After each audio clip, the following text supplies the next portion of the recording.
Welcome to PSC Learn Plus. ഇന്നത്തെ question നോക്കാം. ഒരു സമചതുരത്തിൻ്റെ വികർണത്തിൻ്റെ നീളം 8 സെൻറ്റിമീറ്റർ ആയാൽ വിസ്തീർണം എന്ത്? അപ്പോൾ എന്താണ് വികർണം എന്നൊക്കെ അറിയാത്തവർക്കുണ്ടെങ്കിൽ ഞാൻ പറയാം.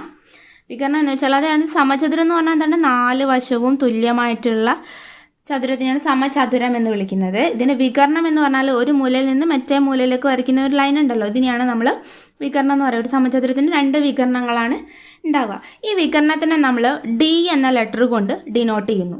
വികർണത്തിനെ നമ്മൾ ഡി എന്ന ലെറ്റർ കൊണ്ട് സൂചിപ്പിക്കുകയാണെങ്കിൽ സമചതുരത്തിൻ്റെ വികർണം തന്നിട്ട് വിസ്തീർണം കാണാൻ പറഞ്ഞാൽ ചെയ്യേണ്ട ഇക്വേഷനാണ് d²/2.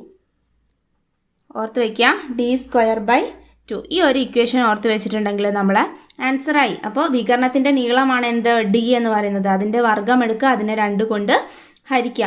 അപ്പോൾ d²/2.